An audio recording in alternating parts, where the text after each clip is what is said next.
Week for Daniel, I couldn't help but be reminded by my husband, John, who always says to me, "You ask a lot of questions." And I said, "I can't help it. I'm curious about a lot of things." And here's what I was curious about. I kept coming back to, wow, I wonder how hard it was. Wonder what those men were thinking as they were thrown into the fire by the king for refusing to worship a God other than God himself. I wonder how hard it was for them to make that decision, to choose not to bow down to the ground to worship a God other than God. And I wonder what the people who were standing there must have thought when they saw these three men walking out of the fire without one burn mark on them. Can you imagine being there in that crowd? I wonder what the conversation was. These are things that have me wondering, what about you? Has there ever been a time in your life where you felt like you'd just been thrown into the fiery furnace?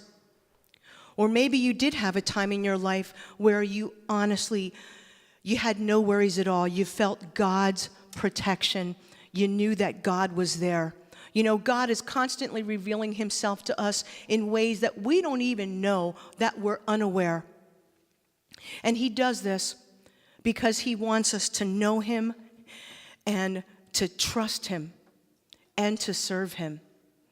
So as you're listening to the Bible reading today, I want you to ask yourself some questions. And if your question is one of being unsure of whether you can trust, or whether your faith is failing or flailing about, trust. Let's rise. Chapters 3 and 8. King Nebuchadnezzar had a gold statue made, 90 feet high and 9 feet wide, and he had it set up in the plain of Dura in the province of Babylon. It was then that some Babylonians took the opportunity to denounce the Jews. They said to King Nebuchadnezzar, "May your majesty live forever. Your majesty has issued an order that as soon as the music starts, everyone is to bow down and worship the gold statue, and that anyone who does not bow down and worship it is being thrown into a blazing furnace. There are some Jews whom you put in charge of the province of Babylon, Shadrach, Meshach, and Abednego, who are disobeying your majesty's orders. They do not worship your God or bow down to the statue you've set up." At that, the king flew into a rage and ordered the three men to be brought before him. He said to them, "Shadrach, Meshach, and Abednego, is it true that you refuse to worship my God and to bow down to the gold statue I have set up? Now then, as soon as you hear the sound of the trumpets, oboes, lyres, zithers, harps, and other instruments, bow down and worship the statue. If you do not, you will be immediately thrown into a blazing furnace. Do you think there is any God who can save you?" Shadrach, Meshach, and Abednego answered, "Your majesty, we will not try to defend ourselves. If the God whom we serve is able to save us from the blazing furnace and from your power, then he will. But even if he doesn't, your majesty may be sure that we will not worship your God, and we will not bow down to the gold statue that you have set up." Then King Nebuchadnezzar lost his temper, and his face turned red with anger at Shadrach, Meshach, and Abednego. So he ordered the furnace to be heated 7 times hotter than usual. And he commanded the strongest man in his army to tie the 3 men up and throw them into the blazing furnace. So they tied them up, fully dressed, shirts, robes, caps, and all, and threw them into the blazing furnace. Now, because the king had given strict orders for the furnace to be made extremely hot, the flames burned up the guards who took the men to the furnace. Then Shadrach, Meshach, and Abednego, still tied up, fell into the heat of the blazing fire. Suddenly, Nebuchadnezzar leaped to his feet in amazement. He asked his officials, "Didn't we tie up 3 men and throw them into the blazing furnace?" They answered, "Yes, we did, your majesty." "Then why do I see 4 men walking around in the fire?" he asked. "They're not tied up and they show no sign of being hurt, and the 4th one looks like an angel." So Nebuchadnezzar went up to the door of the blazing furnace and called out, "Shadrach, Meshach, Abednego, servants of the supreme God, come out." And they came out at once. All the princes, governors, lieutenant governors, and all other officials of the king gathered to look at the 3 men who had not been harmed by the fire. Their hair was not singed, their clothes were not burned, and there was no smell of smoke on them. The king said, "Praise the God of Shadrach, Meshach, and Abednego. He sent his angel and rescued these men who serve and trust him. They disobeyed my orders and risked their lives to bow down and worship any god except their own.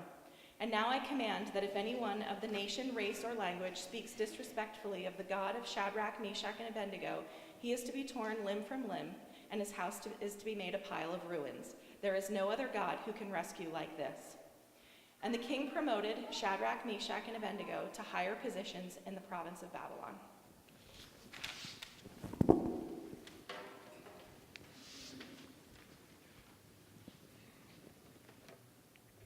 Thank you, Amanda.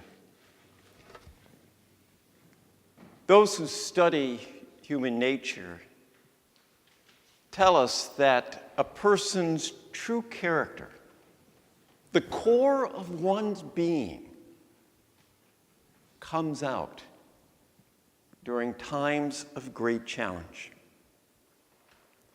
The Bible story just read for us tells how these three young men, Jews living in exile, were threatened by the horrific specter of being thrown into a fiery furnace unless they worshiped the ruler. But these three men remained steadfast. They trusted that ultimately God's love, God's preferred future would prevail. I like the questions you are asking, Gloria, because the big question is, how does a person develop that kind of trust and faith? How does inner peace overcome circumstances that normally produce anxiety, provoke fear? Today, the message addresses God's love in the emergence of faith, and how God grounds our lives upon his promise, the covenant, the cross and open tomb, so that when you or I or any person feels threatened, we can remain convinced that God's hand will lead us and God's love sustain us. Join me in prayer. Lord, in this moment of reflection, call up into our minds those thoughts that befit this word, that we may hear not just a sermon, but your word addressing our lives. For Jesus' sake, amen.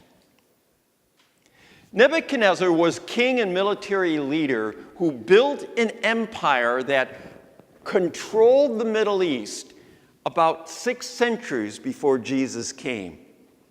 He was a despot, and he cruelly dealt with any person or group of people who resisted his point of view.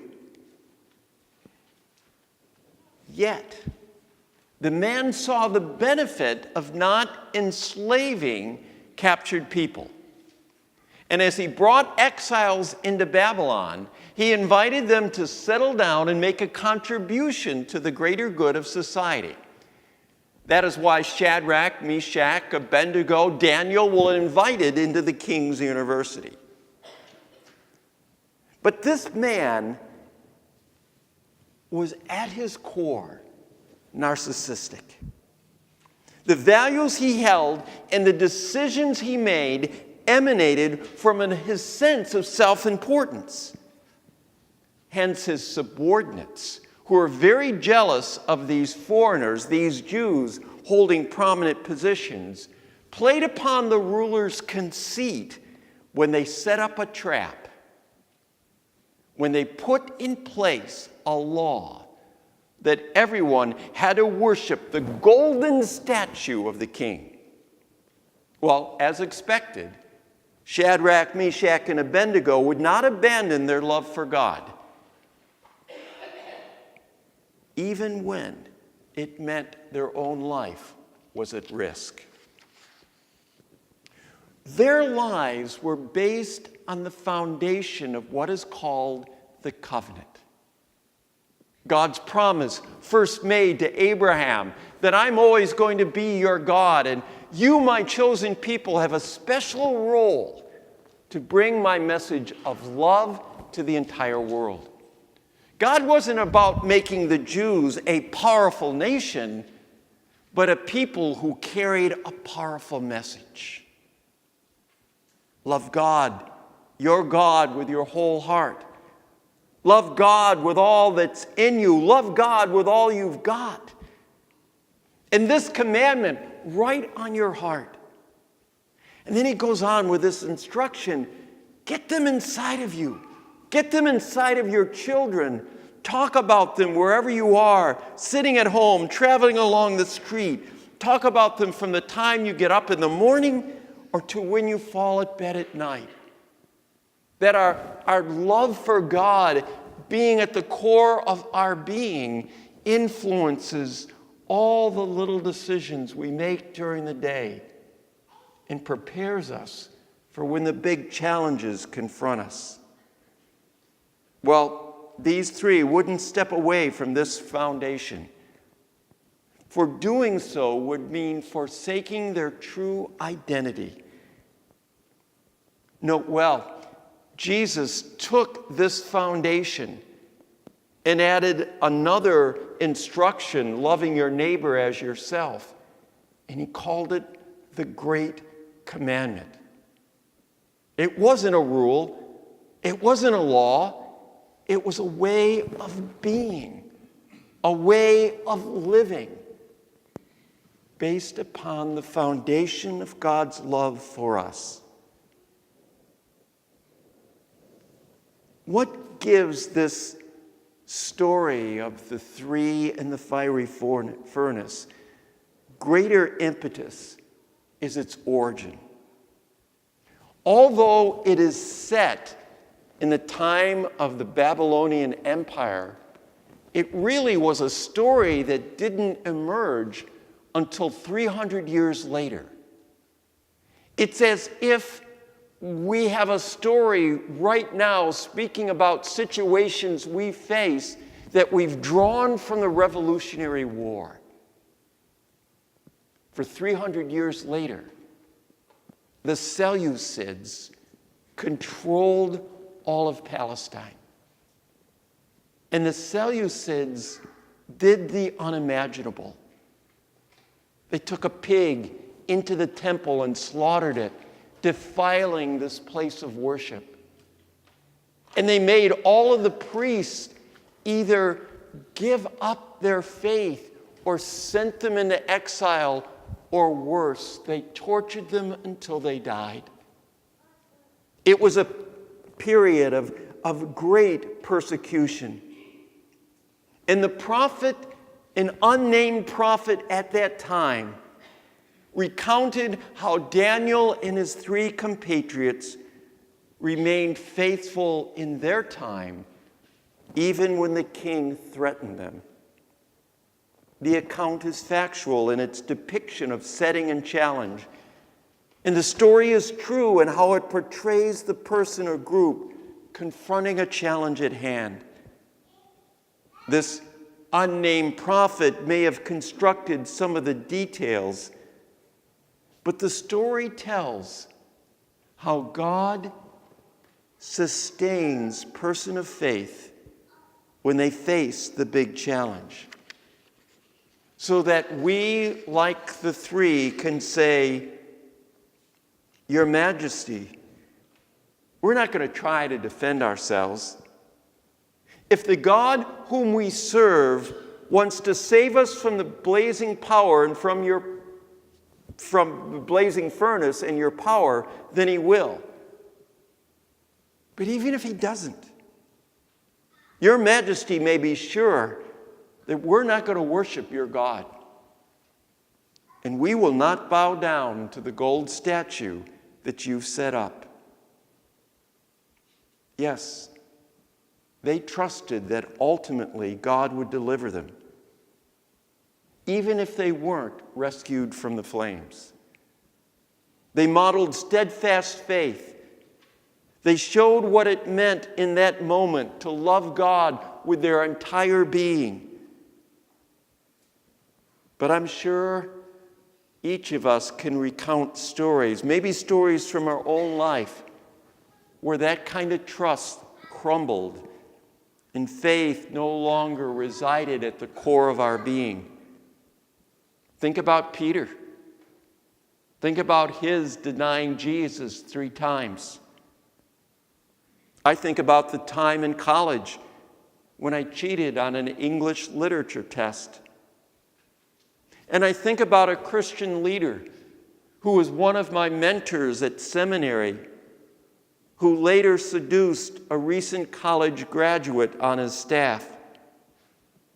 Yet this man, prior to his becoming president of InterVarsity Fellowship, had grown a vital and flourishing congregation and wrote a best-selling book on marriage. What accounts for the fact that sometimes we are steadfast and other times faithless? I believe the answer resides in how we handle the multiple small choices facing us each day. Do I recognize in that small event the opportunity to build relational bridges and give witness to the God of love? Or do I approach each of them from the perspective of, what do I need right now? What do I want from this person? Moral muscle, an unfaltering faith, grows stronger through daily exercise. Hence, these little decisions of each day are occasion for us to grow in our love for God and our witness of love to our neighbor. And it prepares us for the moment when we have to do the heavy lifting. Back in chapter 1 of Daniel, there was an incident when these 3 first arrived in Babylon. As I said, they were selected for the king's university. And being members of this elite group, they got to have their meals prepared from the king's kitchen. But there's a problem. The food being served did not meet the dietary code that Jewish men followed. So here is the choice: have this wonderful meal or follow the dietary code. Of course, the issue at hand was not the code itself, but what it represented: following the Lord's way. Now, the meal you eat was a small choice that moment, but was a choice they made to be faithful. And it prepared them for the bigger challenge when their life was at risk.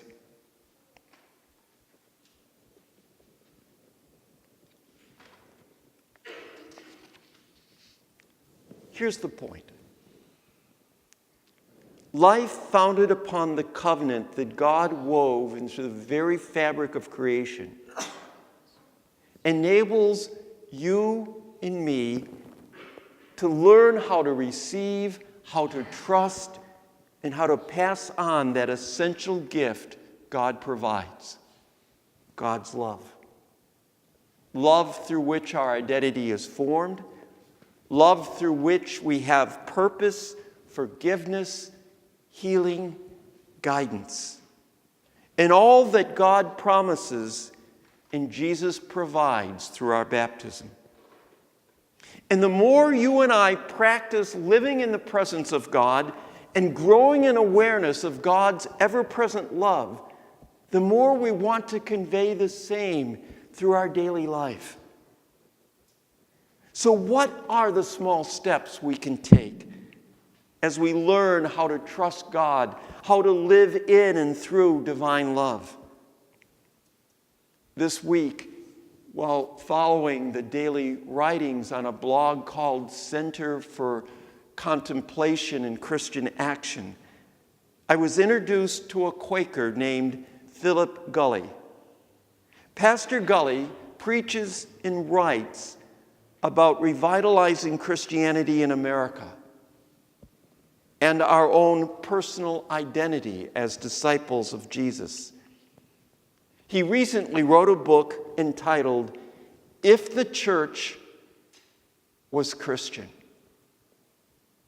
In it, he identifies 10 practices based upon the Great Commandment and other teachings of Jesus. These practices are those small steps that, when followed, invigorates faith and strengthens our relationship with God, our relationship with other Christians, our relationships with the world. Through these practices, lives get transformed, congregations reformed, and the church prepared to be a gospel witness in the world, irrespective of the challenge. Now, right now, I'm going to recite these 10 steps, these 10 practical ways of considering being God's love in the world. But I don't expect you to remember all 10, so tomorrow, through constant contact, we'll send them out to all of you. First, looking upon Jesus as the model for how I live, more than an object that I worship. So often, we fail to appreciate Jesus didn't come to garner our worship, rather to show us how we are to live. Second, affirming other people's potential rather than condemning their brokenness. 3, working towards reconciliation rather than making our judgments. 4, recognizing gracious behavior is more important than right belief. 5, making the invitation to ask questions more vital than supplying answers. That one's particularly for pastors. 6, encouraging congregants in their personal search rather than trying to mold everyone into uniformity. And 7, valuing meeting actual needs rather than preserving the institution. 8, engaging in peacemaking rather than going after power. 9, caring more about love and less about sex. 10, focusing mission and ministry upon life in this world and leaving concerns about the afterlife where they belong, with God. What sustained Shadrach, Meshach, and Abednego at the time of King Nebuchadnezzar's threat was the confidence that their lives rested upon the foundation of God's love. And through their small steps, that love became the foundation and core for their lives. And whether or not God chose to deliver them from the flames, that horrible furnace had no power to separate them from God. And any challenge we face pales in comparison to God's presence in our lives. Their stand was not a sudden flood of faith against the rising tide of fear. Rather, it was faith formed through the little things, through which they developed the habit of loving God and loving their neighbor. And so shall we. Please join me in prayer. Lord, plant our feet firmly upon upon the foundation of your love. A love so freely and amazingly given through your Son, our Savior, Jesus. When a stream of disturbances or a big problem tries to rock and shake us, keep us upon that foundation. When materialism beckons, or when lust parades temptation, strengthen our resolve.